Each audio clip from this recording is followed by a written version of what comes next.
Tapi kebetulan kawan-kawan saya lagi misah karena saya posisinya lagi pengen me time.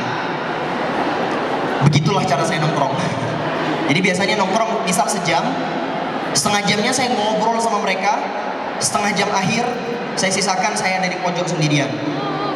Aneh, tapi ya begitulah.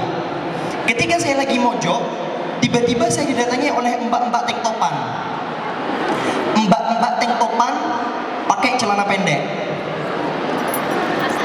Tapi gayanya itu, teman-teman pernah lihat santri Jawa nggak? Santri Jawa yang nunduk begini, kalau lewat depan kiai, gini. Entah gimana adat Minang, ada juga begitu kah? Ada juga ya? Itu benar-benar yang datang ke saya, Gus. Bayangin, mbak-mbak tank topan modelnya kemana-mana, di sini cuma tali doang, datang ke saya, Gus. Apa gak shock saya? Apa ini kata saya?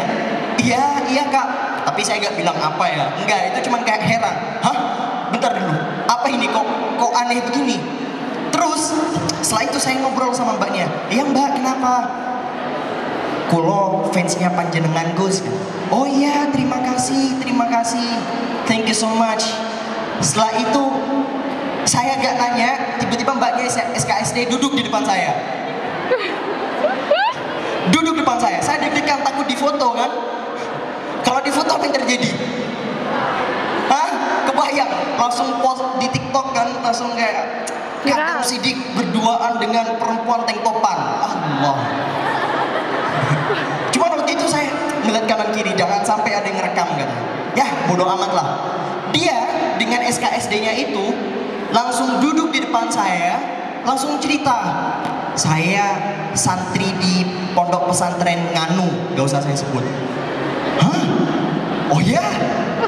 Santri? Oh Masya Allah, Tabarakallah. Gimana kehidupan santrinya? Gimana sekarang setelah pindah ke ibu kota yang seperti ini? Ya gimana ya? Kemudian di tengah perbincangan kami, dia cerita kalau dia sudah menyelesaikan Alfiyah Ibnu Malik. Tahu Alfiyah? Ada yang tahu? Dia selesai Alfiyah di pondoknya. Dan bahkan dia sudah selesai Fathul Mu'in di pondoknya. Saya awalnya kayak masih agak meragukan gitu mbak-mbak tank topan nih. Agak, masa iya kata saya? Masa iya? Kemudian setelahnya saya ajak kayak pancing-pancing dikit obrolan-obrolan kami dengan beberapa istilah-istilah fikih yang saya jamin orang awam gak akan paham dengan istilah-istilah seperti itu.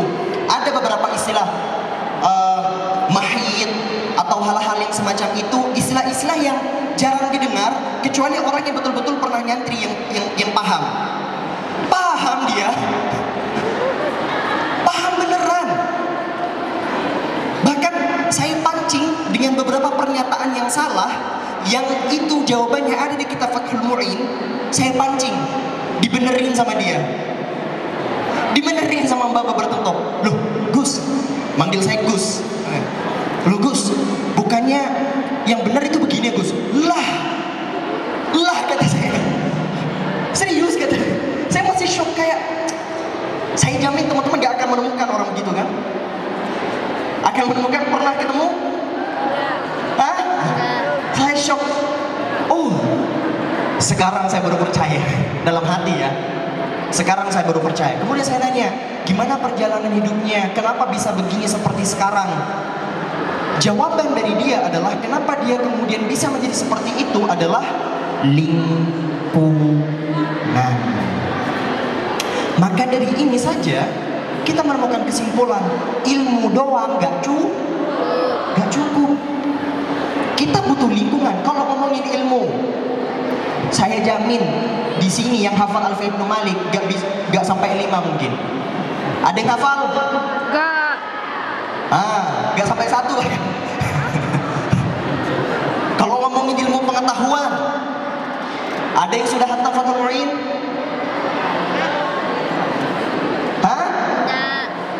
Oke, berarti ilmu pengetahuan saja gak cukup. Kita butuh lingkungan yang luar biasa, lingkungan yang membantu kita untuk terus mengingat Allah. Saya ini, nih, saya bilang saya sekarang, kita itu sama bro, sis. Fitnah yang kita hadapi di dunia ini sama. Kalian pikir saya gak tergoda dengan perempuan? Enggak. Fitnah terbesar bagi para cowok, kita jujur-jujur aja, cewek kan, kita sepertinya bisa menghadapi fitnah korupsi misalnya. Duit banyak dihadapkan di depan kita, di depan saya nih duit 100M, saya masih bisa, walaupun masih agak sakit-sakit dikit gitu, tapi masih bisa. No, haram is haram. Dihadapkan dengan riba, haram is haram. Dihadapkan dengan homer, haram is haram. Gak ada. Tapi dihadapkan dengan perempuan, bentar dulu. Dihadapkan dengan perempuan, berat. Apalagi kondisinya dipermudah, berat. Tapi saya punya satu privilege. Apa privilege saya yang mungkin gak dimiliki oleh banyak orang? Saya dikelilingi oleh lingkungan yang Masya Allah Tabarakallah. Misalnya lagi jalan bareng nih di pinggir jalan, lewat cewek, wih, udahlah cowok gitu biasa. Langsung kawan saya, gak boleh.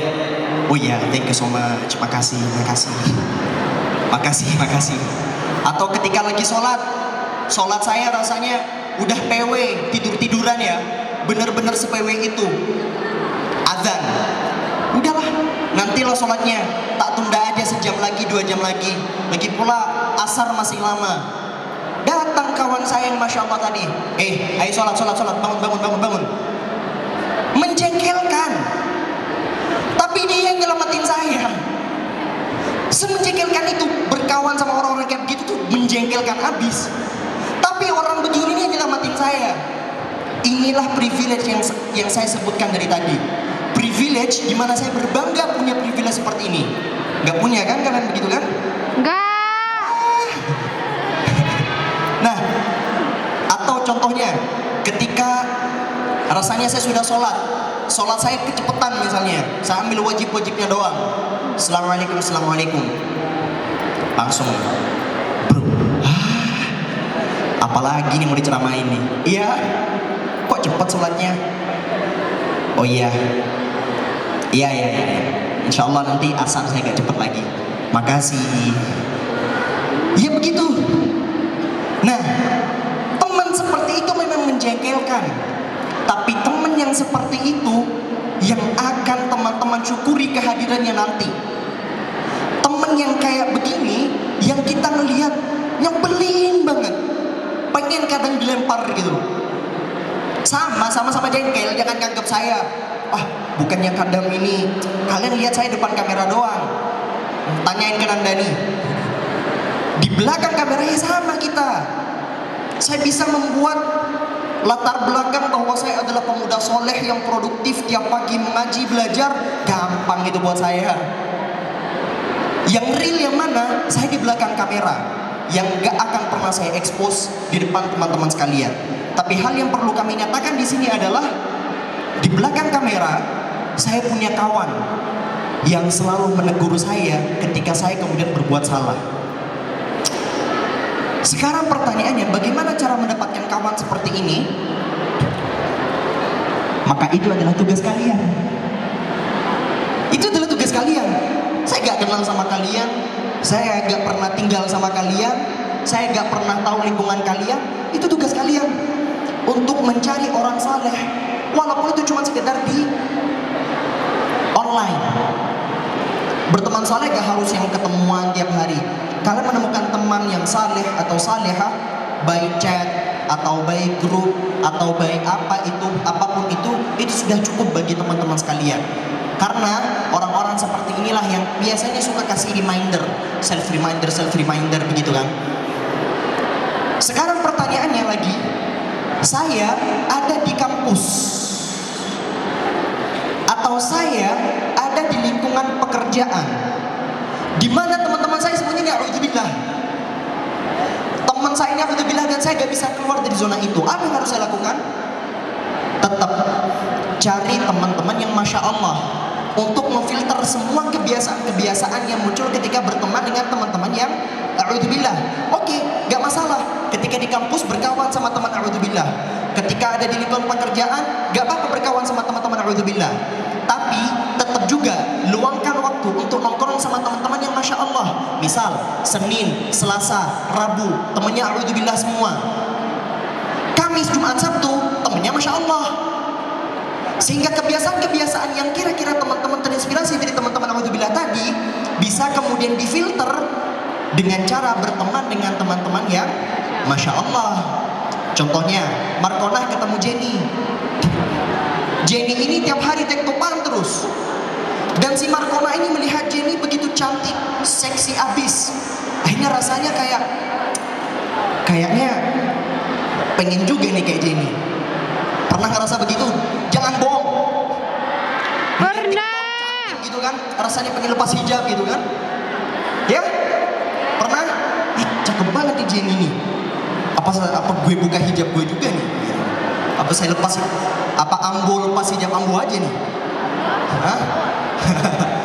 Nah, ketika teman-teman terinspirasi dengan hal yang semacam ini, terus teman-teman tetap bergaul sama orang-orang macam begini, ujung-ujungnya teman-teman akan lepas hijab. Atau kalau gak lepas hijab, yang hijabnya syar'i jadi terpotong, yang terpotong jadi hijab sakaratul maut. Yang hijab sakaratul maut, saya gak tahu namanya apa itu yang dililit tuh. Yang saya nggak tahu namanya, sorry.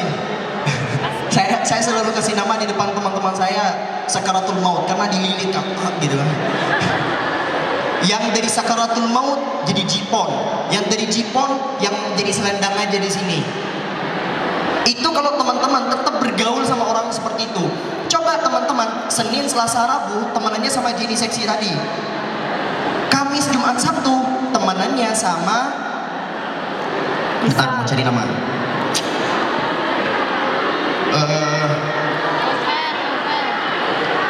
Susah banget nih cari nama nih. Desi. Suzy.